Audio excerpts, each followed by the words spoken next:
mountainous country, miles away and many years ago, lay a fair and fertile valley. Around it, on all sides, rose steep and rocky mountains that were covered with snow the year round. Crystal clear streams tumbled down the mountains in 100 waterfalls. One of these bubbling streams fell down the westward face of one of the mountains. As the day ended and the sun sank into the horizon, its fading rays bathed the stream in a brilliant yellow glow, and the people called it the Golden River. None of the mountain streams flowed into the valley itself. They watered the lands on the other side of the mountains. But the clouds were drawn so constantly to the snowy hills and rested so softly over the valley that in times of drought and heat, when the rest of the country was dry and burnt, it was still green and pleasant in the valley. The crops prospered and the wine was sweet, and the people called this Treasure Valley.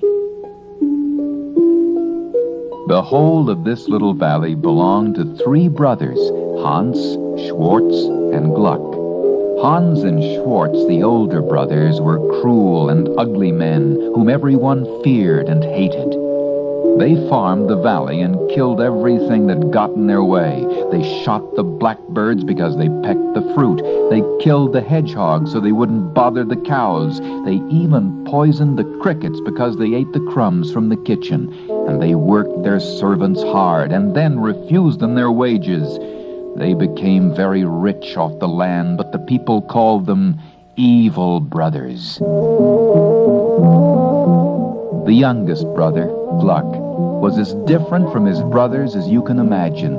Not more than 12 years old, he had fair hair, kindly blue eyes, and a gentle disposition. His brothers despised him and gave him all sorts of dreadful jobs to do around the cottage, like scrubbing the floors and cleaning the coal cellar. When they were feeling kind, they let him clean the plates and have any crumbs that were left. When they weren't, they boxed his ears, or worse. Things continued this way in the valley for a very long time.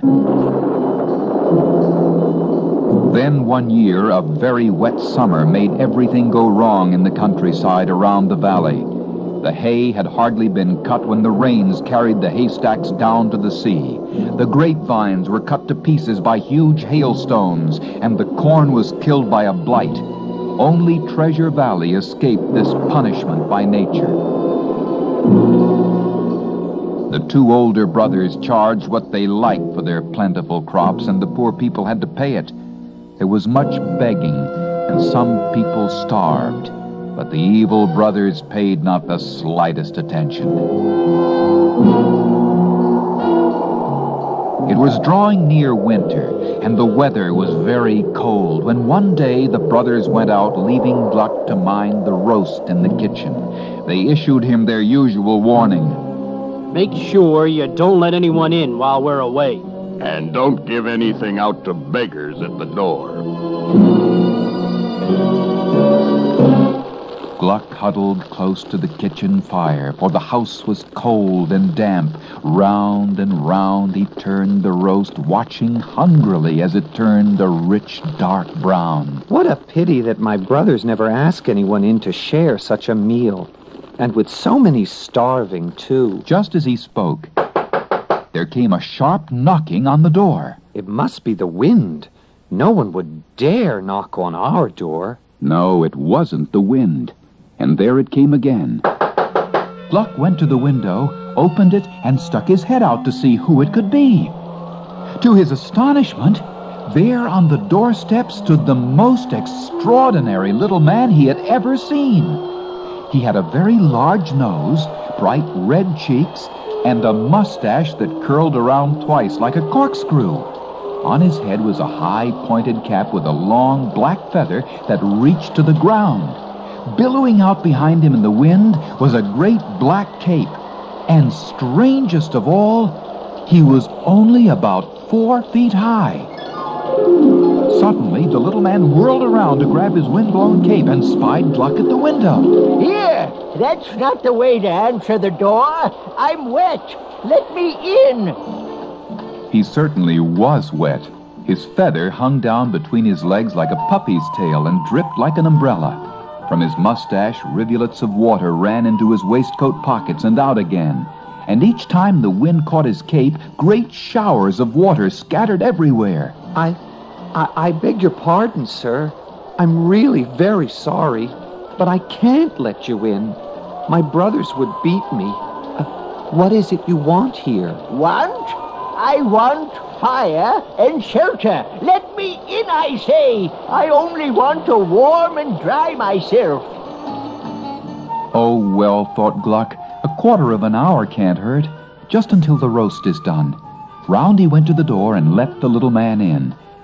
He went straight to the kitchen fire and sat himself down with his cap up the chimney, for it was much too high for the roof.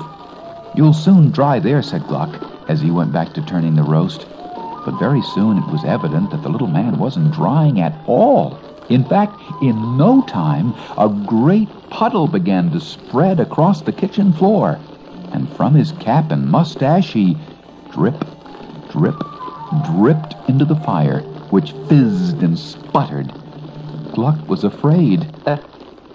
Excuse me, sir, but you're putting the fire out. Well, then, the roast will take longer, and I'll have to stay longer, won't I? Ooh, by the way, that mutton looks rather good. May I have a slice? Gluck said that this was quite impossible, but the little man persisted.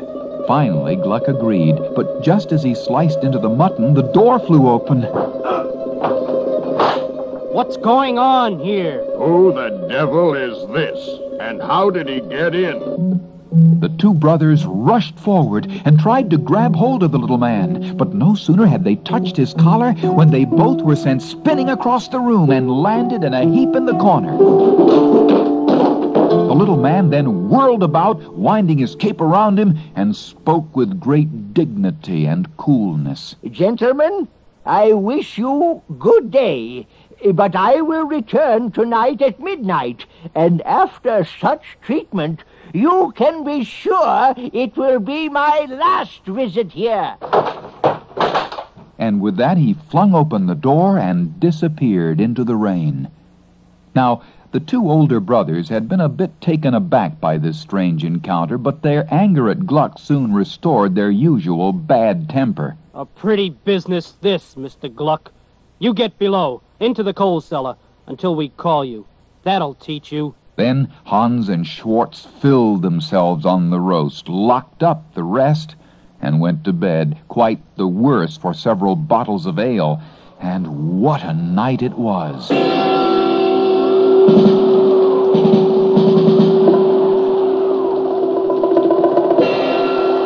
The wind howled and howled and banged at the shutters and door. Rain drove hard against the window panes, leaked in under the roof. As the clock on the mantel struck 12 midnight, the brothers were suddenly awakened by a tremendous crash. They sat bolt upright in their beds and stared in terror into the darkness. The roof had been torn clear of the cottage, and the room was filled with water, and there, bobbing up and down like a cork, sat the little man in a great foam bubble. I'm so sorry. Things are a bit dampish. You'd better go into your brother's room. I've left the roof on there, and you'll find my card on the kitchen table. And as the brothers watched, astonished, he floated out the door and just disappeared. Then they raced into Gluck's tiny room and huddled there, trembling until morning. Morning brought a sad discovery. Treasure Valley was in ruin. The wind and rain had swept away trees, crops, and cattle, and left behind a wasteland of red sand and gray mud. In the cottage, everything had been washed away. Food, furniture, even most of the brothers' gold. Only the kitchen table remained, and on it was a small white card reading, Southwest Wind, Esquire.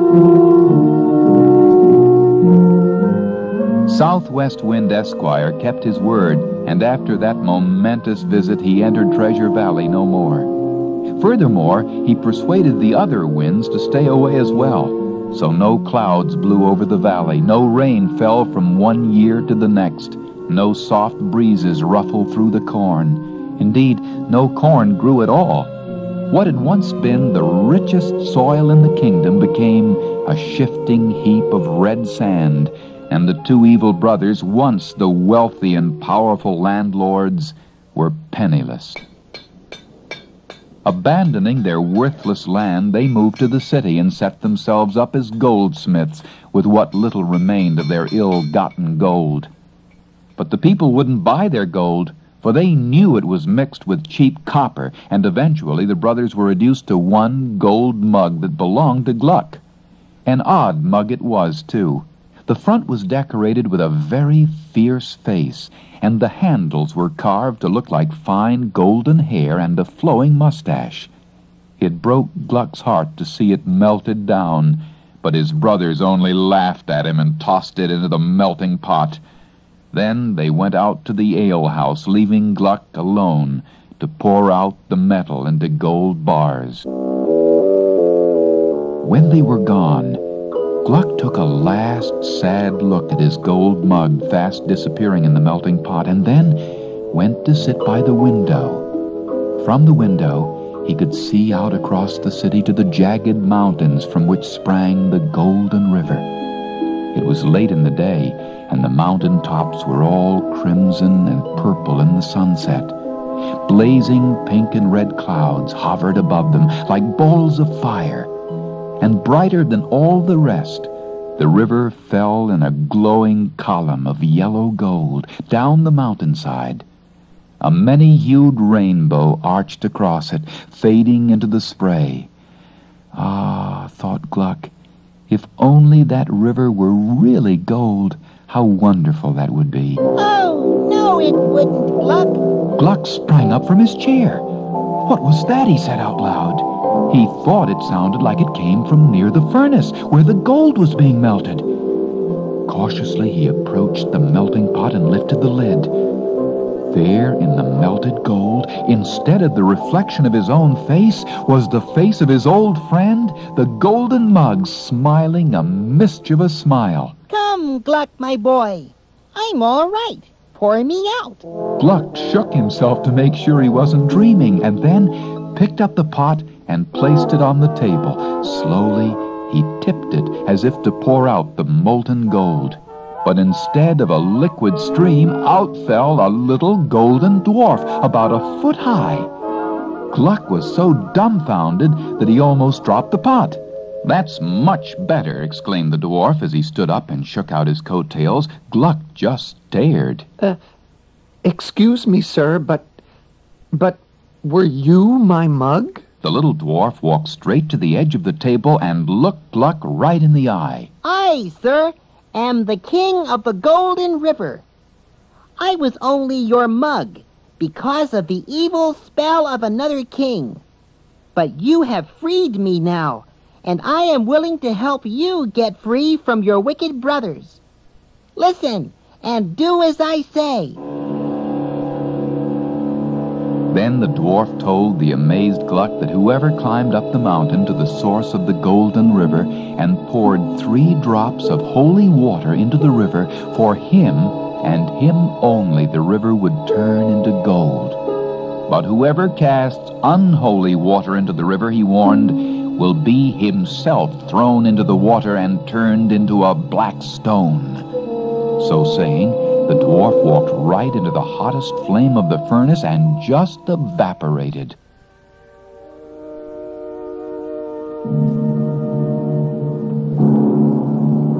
No sooner had all this happened when in stormed Hans and Schwartz from the alehouse. The discovery of the disappearance of their last piece of gold absolutely enraged them, and they set about beating poor Gluck, not believing his explanation. In the morning, however, with their heads clear, they felt quite differently and fell to quarreling over who would be first to try his luck in turning the river to gold. Their noisy fighting so alarmed the neighbors that they sent for the police.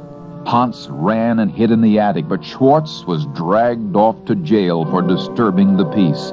Hans was delighted and straightway made plans to climb up to the Golden River. He asked the priest for holy water, but the priest knew of the brothers' evil reputations and refused him. So Hans took himself off to church, and when no one was looking, stole a flask full of the holy water. The next morning he packed himself a lunch, tucked the flask of holy water into his belt, and set off for the mountains. At first the climb in the early morning air was refreshing. The sun shone on the mountain tops and sparkled on the river as it fell from the rocks high above him. But soon, almost without him realizing it, a change began to occur. First it grew much colder. Then black clouds appeared, and suddenly the green slopes gave way to a huge, treacherous glacier that had been hidden from view down in the valley. Hans struggled on, slipping and sliding on the ice. When the glacier was at last behind him, ahead lay a ridge of bare, red rocks with no trees or caves to offer refuge from the midday sun. It was now past noon, and its rays beat down on the bare path. Hot and tired, Hans was now consumed with a burning thirst. He opened the flask and raised it to his lips. Just then, he saw a small dog lying on the rocks ahead of him.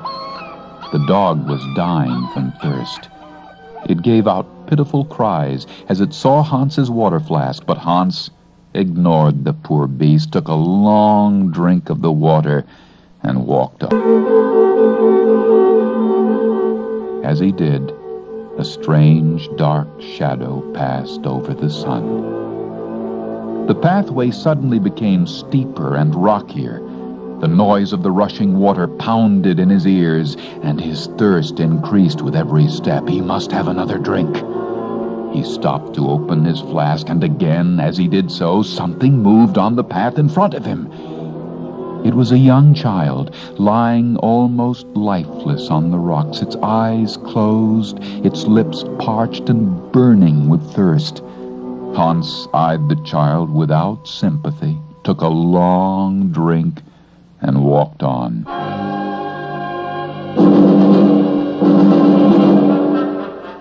And once again dark clouds passed over the sun.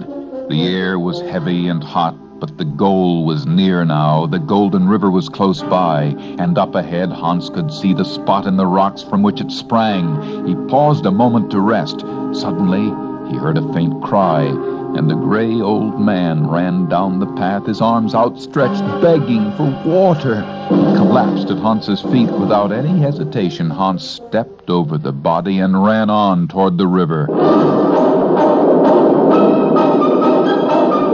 Instantly, a flash of blue lightning crashed out of the east. The sun plunged toward the western horizon like a red-hot ball.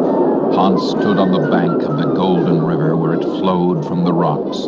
Trembling, he drew the flask from his belt and hurled it into the roaring water. As he did, an icy chill shot through him. He staggered, shrieked, and fell. The waters closed over him, and the moaning of the river rose wildly in the night as it gushed over the Black Stone. When Hans did not return, Gluck became very frightened. There was no food or money left, so he hired himself out to a local goldsmith. Soon he had enough money saved to pay Schwartz's fine and get him out of jail. When he told Schwartz that Hans had disappeared, the wicked brother merely laughed, and he made plans to climb up to the Golden River. Through trickery, he obtained the holy water easily, and then set out the following morning for the mountains. Like his brother, Schwartz was greatly surprised when he came to the glacier, and he had much difficulty crossing it, but at length he came to the bare red rocks. As he climbed the path, a great thirst came upon him, as it had to Hans. As he raised the flask to drink, he saw the young child lying near him on the rocks, crying to him for water. Water indeed, thought Schwartz. I hardly have enough for myself, and he drank and walked on. The sunlight grew dimmer, and the air was chilled. Great black clouds rose out of the west, and he grew thirstier with every step. As he stopped to take a drink again, he saw the old man lying in the pathway, beseeching him for water. Schwartz ignored him. Water indeed, he grumbled. And on he went, and again the light seemed to fade, and the heavy mist, the color of blood, passed over the sun. Another hour passed, and again Schwartz longed for a drink of the water from his flask. Suddenly, he saw the ghost of his brother Hans lying exhausted on the path and crying for water. Schwartz only laughed. Water, you say? Remember those prison bars, my brother? Do you suppose I carried this water up here just for you? And he stepped over Hans's body and strode on toward the river. Instantly, the sky was split with lightning and the crash of thunder, and a strong wind whipped across the mountaintop.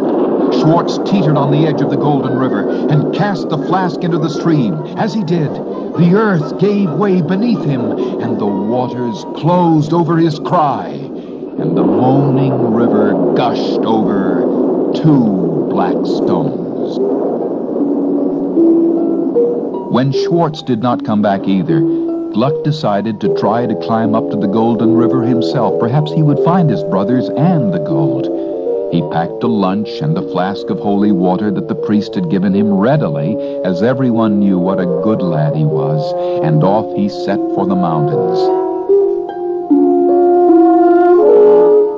If the 2 older brothers had found difficulty crossing the glacier, it was 20 times harder for Gluck, as he was not nearly so big or strong. It took him a long time to cross it, and the hard climb made him thirsty. But as he raised the flask to drink, an old man came down the path begging for water. Gluck felt very sorry for him and passed him the flask. The old man drank a great deal, almost 2/3. Then he straightened up, gave Gluck a cheery goodbye, and disappeared. And the path suddenly became straighter and greener. Grass appeared, and Gluck heard grasshoppers and crickets singing. He marched on happily for about another hour, when thirst overcame him again. As he lifted the flask, he saw the young child calling to him for water. Gluck forgot his own thirst and raised the flask to the child's lips, and drank all but a few drops. Then the child smiled at him, got up, and ran down the hill.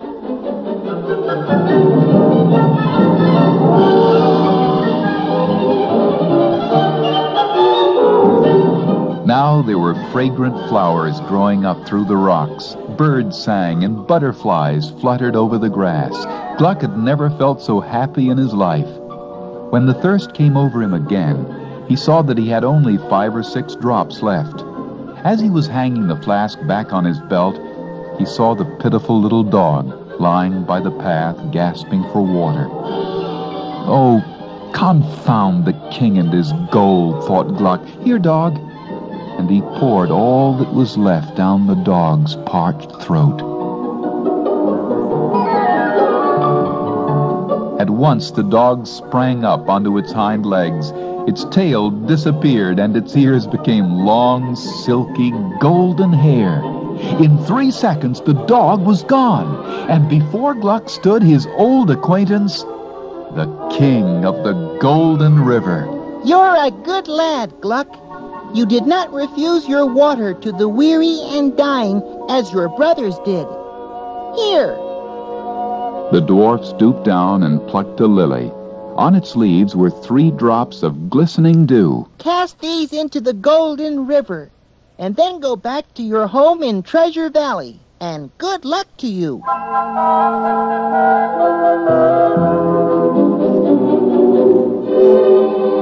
Gluck did as he was told and hurried down the mountain to the abandoned cottage in Treasure Valley.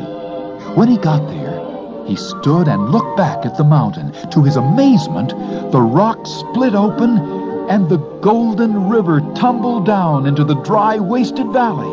Immediately, fresh grass sprang up, trees grew, and flowers blossomed once more. The cattle returned, and bountiful crops filled the barns to bursting. For Gluck, the river had truly become the Golden River.